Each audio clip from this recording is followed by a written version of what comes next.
সোনাপুরে ভয়ঙ্কর ভূমিধস, চলন্ত ট্রাকে ধসে পড়ল পাহাড়ের মাটি, গাছ। বরাক জুড়ে প্রাণ রক্ষা ট্রাক চালকের।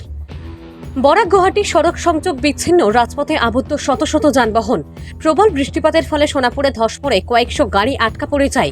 জানা যায়, মঙ্গলবার রাতে ভারী বৃষ্টিপাতের ফলে সোনাপুরের রাস্তায় ধস পড়ে যায় এবং একটি কন্টেনার গাড়ি সোনাপুর মন্দিরের দিকে উল্টে পড়ে যায়। এতে মন্দিরের বেশ কিছু অংশ ভেঙে যায়। গাড়ি চালক ও সহচালকের হতাহতের খবর নেই। সঙ্গে সঙ্গে স্থানীয়রা পুলিশের সাথে যোগাযোগ করেন। গাড়ি উল্টে যাওয়ার কারণে অনেক গাড়ি আটকা পড়ে যায় বলে জানা গেছে। অন্যদিকে শিলচর গুয়াহাটি রেলপথের অবস্থাও বেহাল। শিলচর গুয়াহাটি যাত্রীবাহী রেলগাড়িটি বাতিল করে দেওয়া হয়েছে। শুধু দূরপাল্লার রেলগাড়িগুলো খুব ধীর গতিতে যাচ্ছে।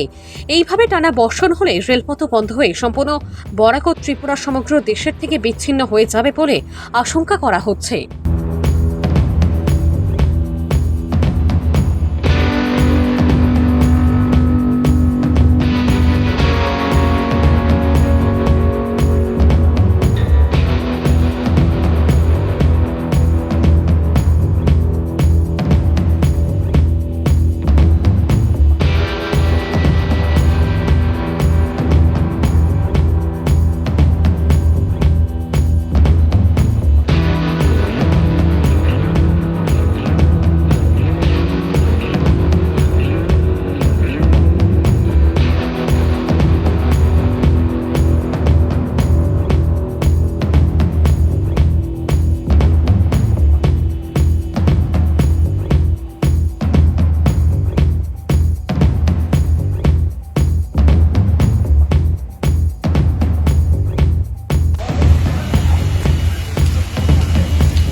एक गाड़ी ना दो गाड़ी?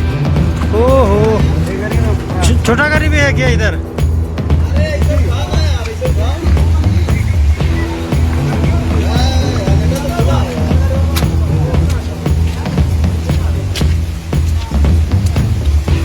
पूरा फाड़ दे रहे।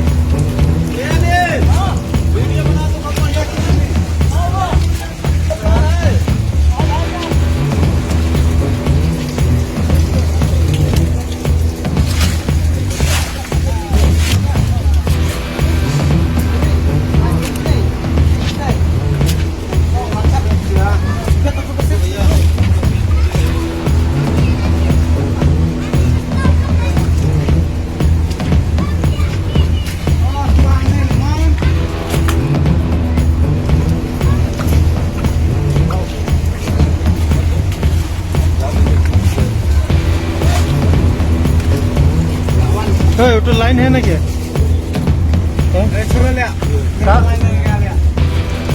तो लाइन पे फोन करना पड़ेगा, नहीं तो मर जाएगा आदमी। तो लाइन देगा तो लाइन होने से तो लाइन होने से तो अभी लग जाता है।